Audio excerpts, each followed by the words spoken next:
Welcome to the podcast, Eric. I'm so excited to have you. How are you doing? I'm doing great. Thank you so much for having me. Yeah, I'm really excited because finance is a very important part of kind of culture. It's how the world runs. It's very important. And I've had a couple of, kind of queer finance people on in different sectors, different scenarios, talking about, in the queer community, we have different needs and we've not ever, back in the day, we didn't have the access to the boys' club unless we were just secret homos inside of the boys' club. So I'm really Mhm. excited to jump in and talk about things. So let's start off with tell us about Out in Finance. Sure. So, Out in Finance was founded here in Chicago in June of 2019, which was the perfect time to start a brand new organization. And everything that we had been doing up to that point had been just focused on getting people together, giving them the opportunity to network and learn some things. And then the pandemic happened. I don't know if you heard about this. There was a global pandemic, What? and yeah, girl, I know, like I'm shook. it happens. So we decided, okay, we need to stay around. So we pivoted and moved everything onto a virtual format. And a lot of similarly situated organizations, they said, well, we're just going to kind of go underground for a little while. We're going to ride this out. How bad could it possibly be? And unfortunately, a lot of them did not survive the pandemic. But because we had rolled with it and we decided to do everything virtually, we were not only able to survive, but to thrive and to grow and continue to build out our membership. So once the world started opening up again, we had people saying, well, when are you coming to Boston? When are you coming to San Francisco, New York? And we're like, well, you're right. I don't know what's stopping us now. And so, beginning in November 2022, we've started expanding across the country. So we've already set up not chapters. They're not chapters. We've set up presences in Boston, New York, San Francisco, Atlanta, Milwaukee, and right now we're in the process of uh, preparing to expand to LA in the first quarter of 2025. So we're very excited about that. But really, we're focused on uniting individuals across the financial services industry to drive LGBTQ plus inclusion and equality. We want to advocate for workplace policies that go across the industry, collaborating with different firms on programming, engaging with communities in all of our different cities across the country, and really providing a networking forum for LGBTQ plus financial service professionals and their allies. And with that, we cast a really wide net. Like you could be an accountant, but you work for a healthcare provider or an airline or something like that. And at the same time, you could be an administrative assistant, but you happen to work for a financial services firm.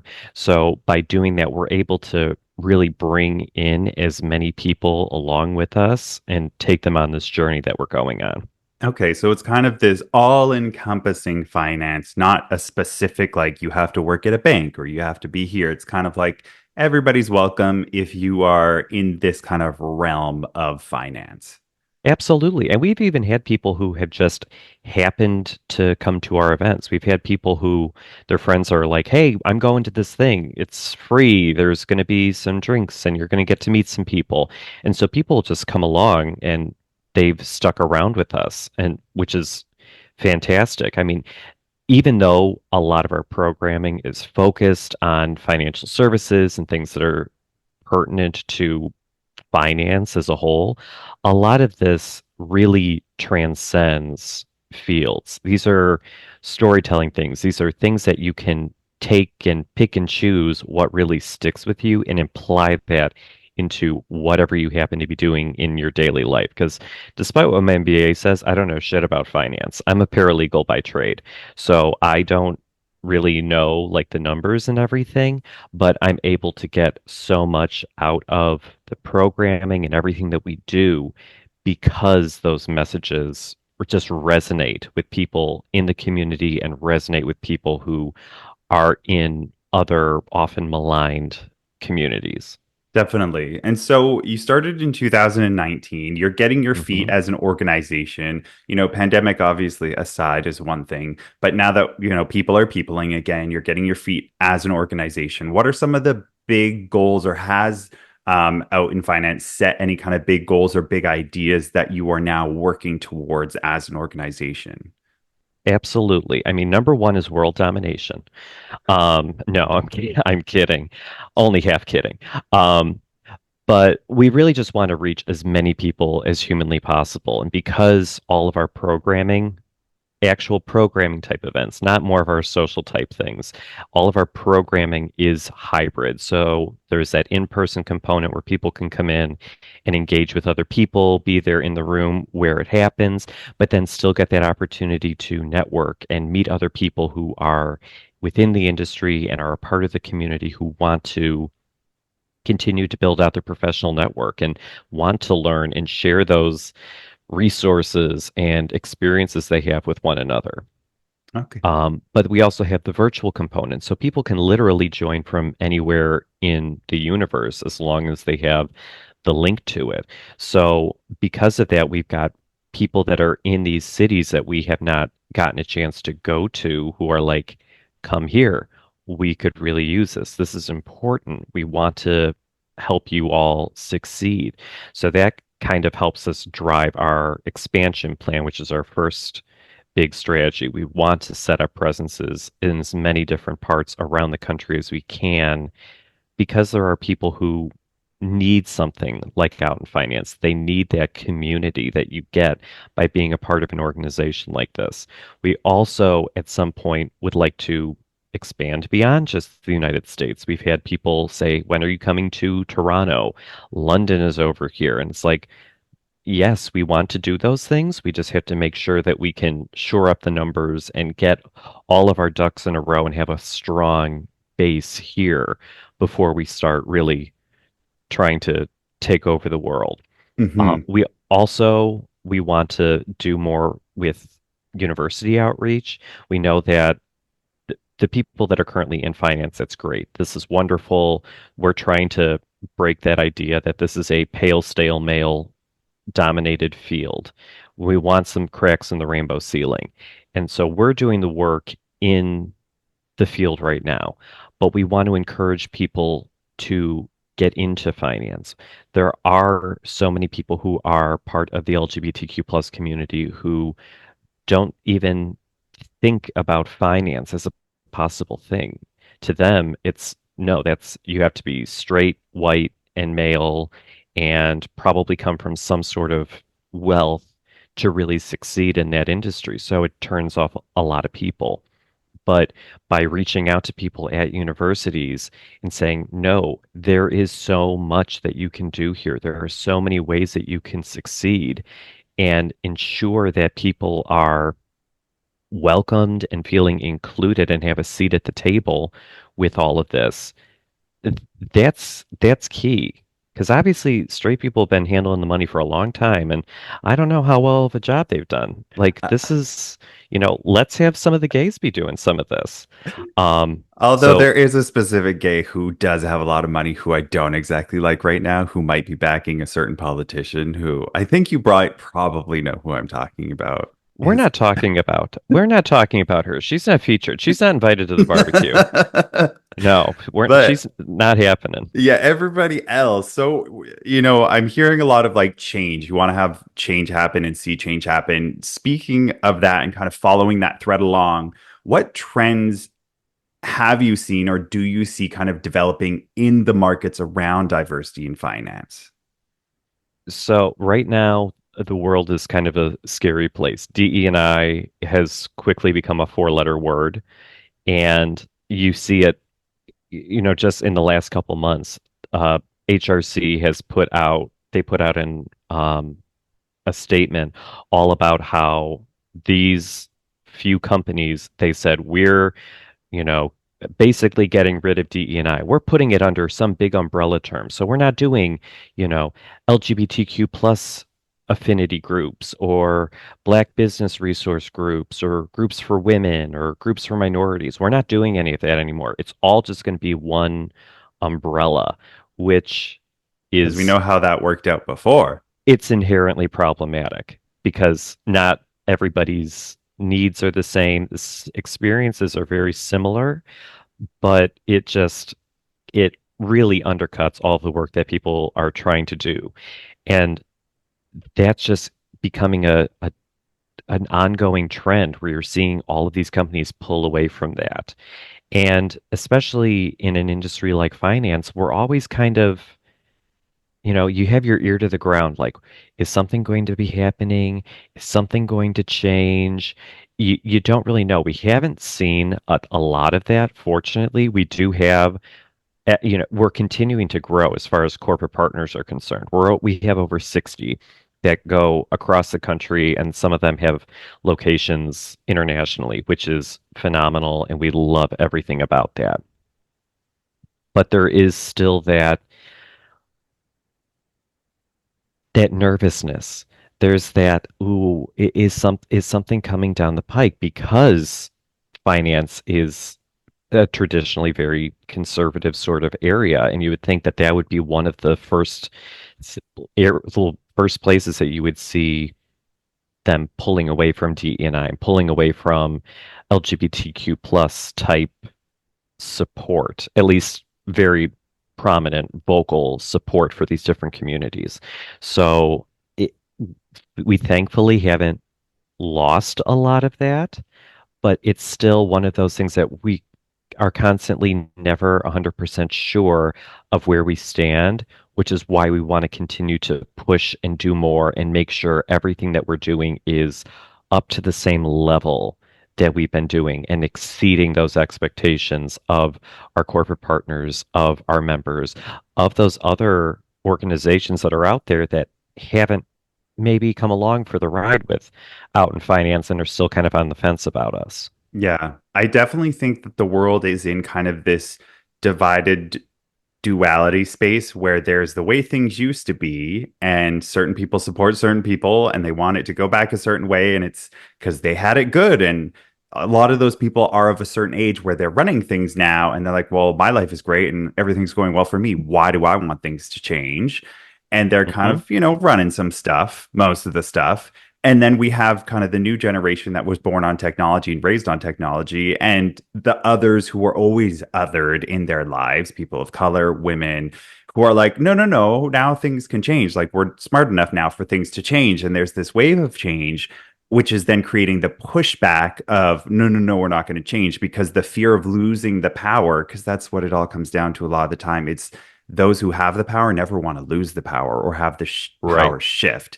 And so it's this back and forth between the two of them of like, well, who's going to win? And in my mind, if you're not looking towards the future and evolving, then you are stagnating and you are devolving. And the only way to progress is through that evolution, through that change, through that growth. That's what brings livelihood into a business. That's what breathes life into it. And having those diverse voices coming into an organization really help bring it alive in those ways that they haven't before. And so I know in the US and Canada we are different places.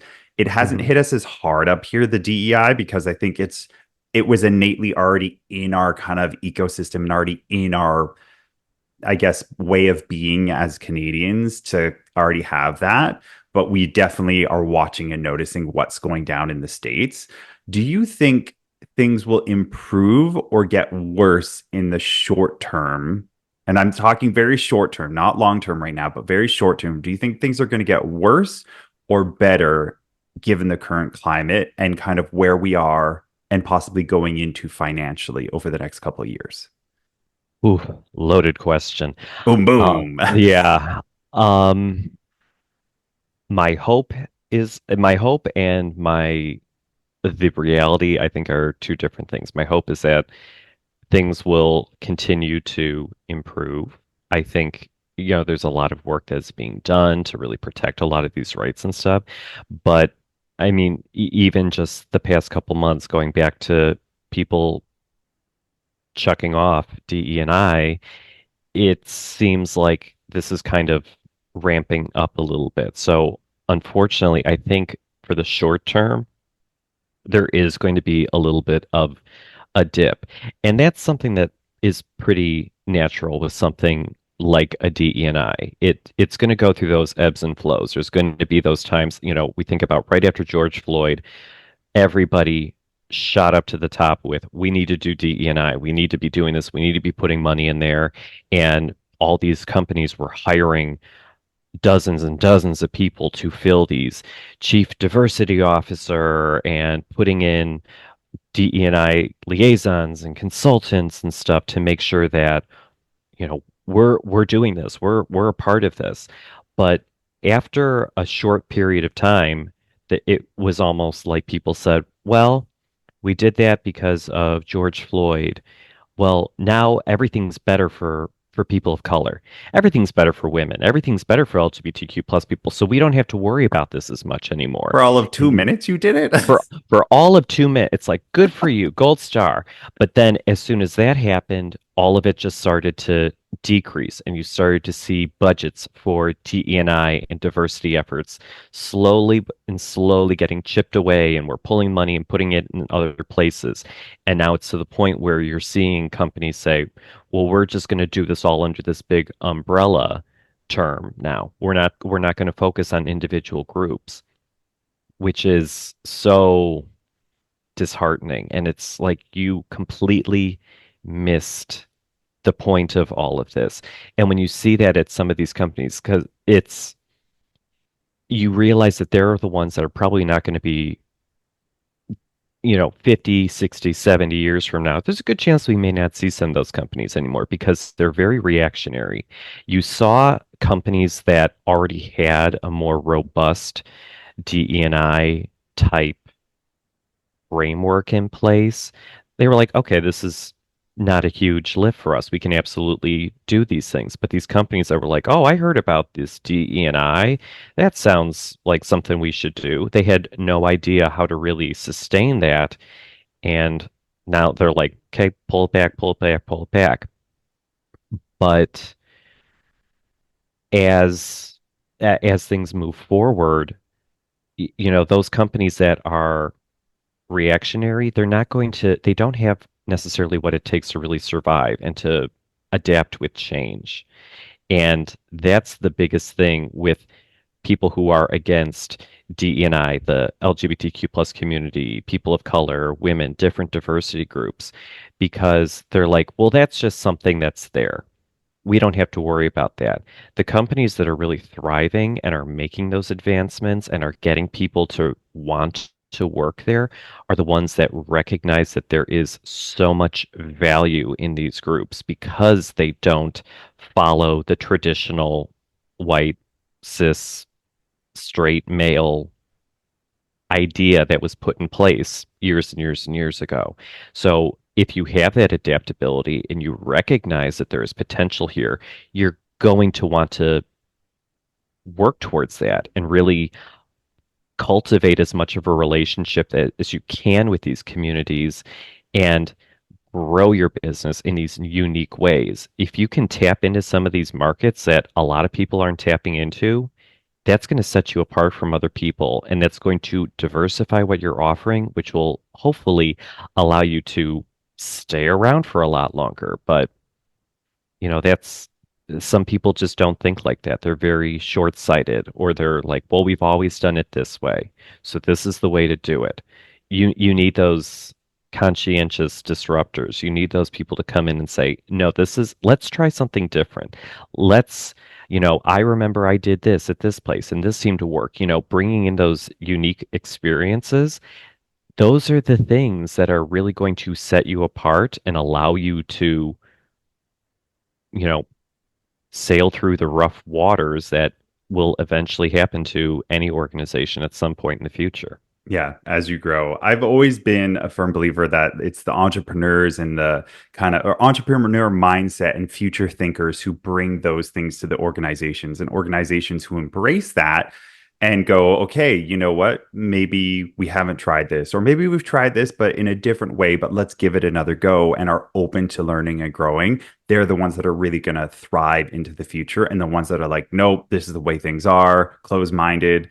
Like that's anything The only one thing in the world that I know to truly be true is that change always happens and we will always continue to change and evolve and grow. Whether that's growing forwards or backwards in our belief systems, we're still going in a direction, right? And Right. so change is the only constant. And so either you can go forward and progress in a positive way that you know the universe and the world's probably going to go, or you can stay stubborn and be like, no, I'm going to stay this way. Um, Hmm. Lots of things to be said there. I also know things that give me hope are, like Mark Cuban, not a perfect person, but he has definitely embraced DEI and being like, there's so many different opportunities here, and these folks of all these different backgrounds help support the businesses that I want to support and grow them in ways that I want to grow them because the world is literally diverse. Everybody in the world is in the world and it's a diverse world. Like it makes logical, rational sense.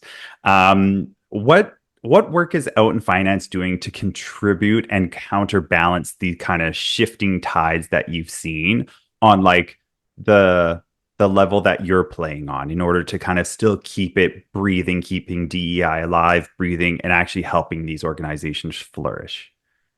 So one of the big things is really highlighting, excuse me, highlighting diversity. So even when we started the organization, when you would look at a lot of events, unfortunately, it'd be a lot of gay men who would be coming to the events and white gay men specifically. And something that we have really been pushing for and is ingrained whenever we're planning different events and stuff is how can we make sure that we are making this as attractive a package to people of all different backgrounds that we possibly can.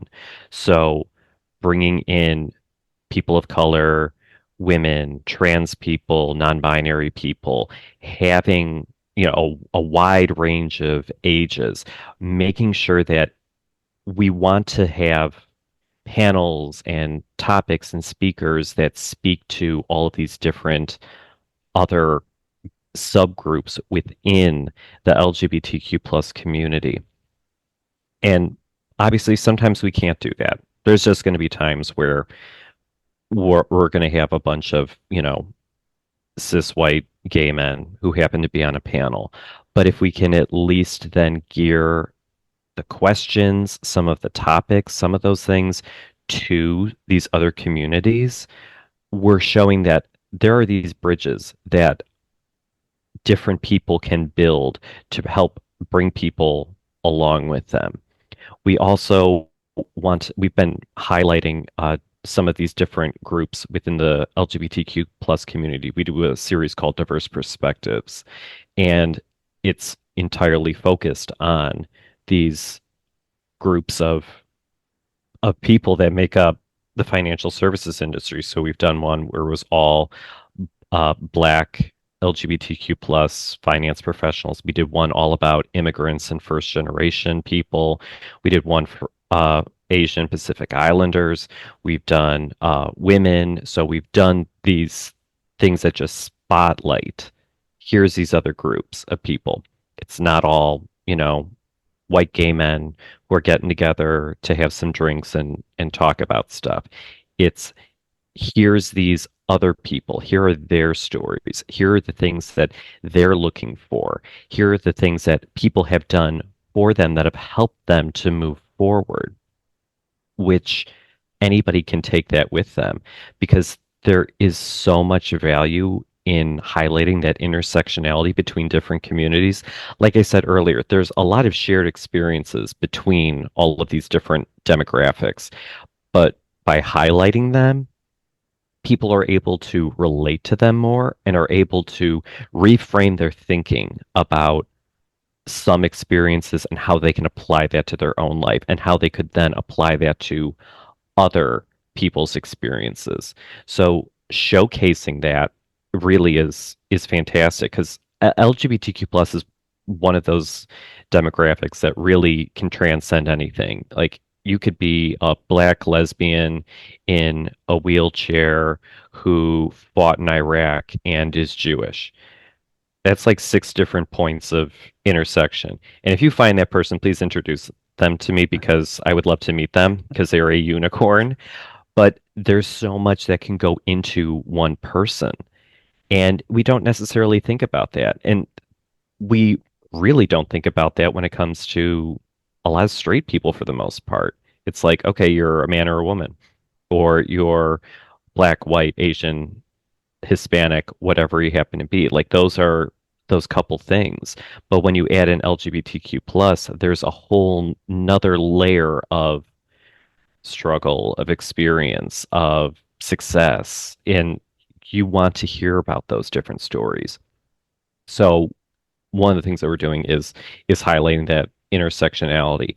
The other thing that we're doing is encouraging our corporate partners to work with us, bring in ideas. We want to either, if they're a smaller corporate partner that may not necessarily have enough money to, or not money, but enough people to really necessitate an ERG system, so employee resource group system, we can be that proxy. We can be that, use our events for your employees, like do all this stuff. Or if they are somebody that does have a lot of different programming and stuff that they do on their own, we can be a supplement to that. So we can add to whatever they're doing, and then that opens up opportunities for them to partner with us, which we then can open up to our community and say, hey, look at what this company's doing. This is great. They're working towards diversity. So that speaks to people who are in the audience who are like, well, I'm not necessarily getting that where I work. Maybe I need to take a look at this company. On that note, we also have our job boards and our job newsletters. So we send out a couple newsletters every month, and one of them is just job posts from our corporate partners. So these are companies across the country who are saying, we see the value in DE&I. We see the value in the LGBTQ plus community, and we want to encourage people to come and work here. So here's some jobs that we have available. Please come work with us. And we work with those people whenever somebody applies for a job. If they tell us, hey, I applied for this job at such and such place, great. We then reach out to our contacts at that company and say, hey, Joe Blow applied for this job at your company. Be on the lookout for his resume. Because that's helping not only the corporate partner, because it's proving that ROI and look at, you're helping us and supporting us, and you're seeing people that are applying for jobs there, but then it's also working for our members. We're trying to give them as much of a leg up, giving them that opportunity to hopefully succeed within this industry by moving to a new organization that better suits their personal needs. So those are just a few of the things that we're doing, but we've got, we're only 5 years old. So we've got a lot of ideas in the hopper. We want to do more stuff with mentorship. We want to do more stuff with job fairs and, obviously continuing to expand across the country. Like we would love to at some point get to a level of like an Out and Equal or an HRC and be looked at as one of those organizations that this is a safe space. This is a place that has great resources. This is a place that allows people to network and be their authentic selves and feel more comfortable in being their authentic selves in an industry that for a long time was not super welcoming. So those are sort of like our big long-term goals. So hopefully that'll be happening at some point. Awesome. It sounds like you're doing what our community has done for generations, which is just communitying. It's like we're coming together because we know that we kind of have to, even though it's a mishmash of like a crazy fucked up family that you're like, A hundred sometimes. percent, 100%. But And at the end of that's the day, you got to fight for each other and help each other because that's what you do with the family. right. And that's why whenever we're going into these new cities, we are one of the first things that so as the director of programming, I kind of map out like who's in these different communities, what companies are there, who can we be reaching out to. But then I'm also looking at universities and I'm looking at different community groups in general and reaching out to them and saying, hi, I'm from Out in Finance. We're looking to come here and we would love to bring you along for the ride with us.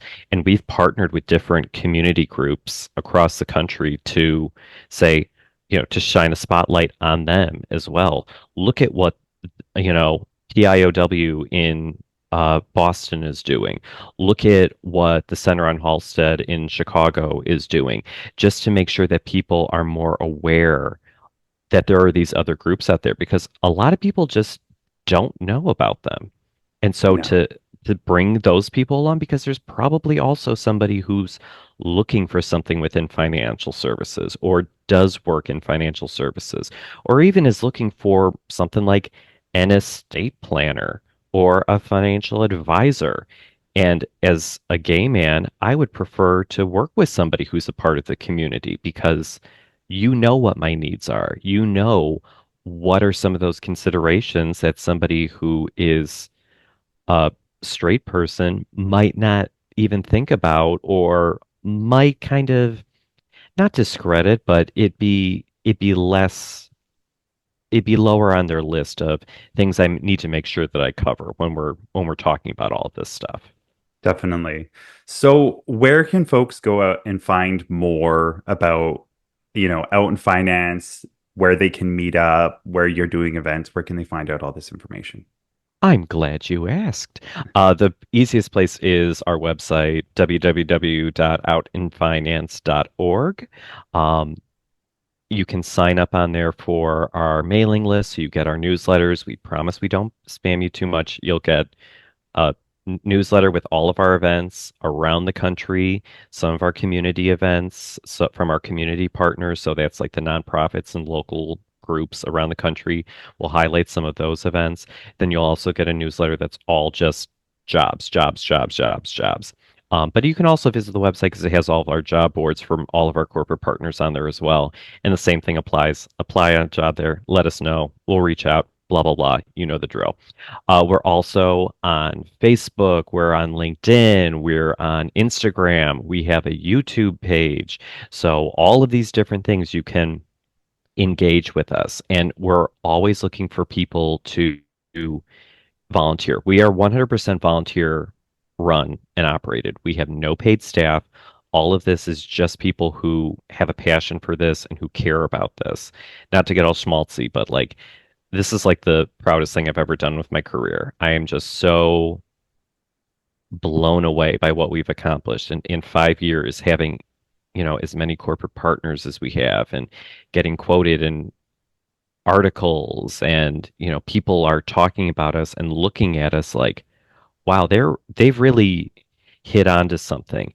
It's so cool to see this group grow to the point where it is right now and just you can only imagine where it's going to be going in the future. And so I encourage people to come be a part of that. This is still the early years, and you can really make a big difference in a nonprofit, a registered 501(c)(3). You get to have experience by doing this and meet a lot of cool people and really help this community that always can use a leg up with whatever we're doing. So if you want to get involved, you want to plan events, you want to help do communications or tech or be a part of our partnership committee or be on the board or any of these things, or you're a company that is like, hey, I would like to be a part of Out in Finance, please just reach out to us via the website.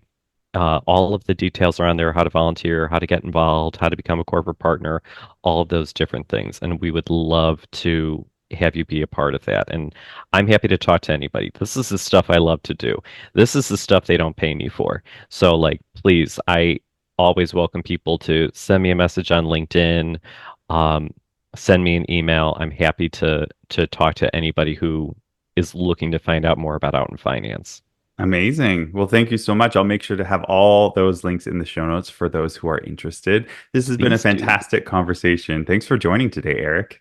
No, it was my pleasure. Thank you so much for reaching out. And hopefully, someday we'll be up in Canada, so I'll be expecting you to come to our events. Fingers crossed, I'll be there. Sounds good.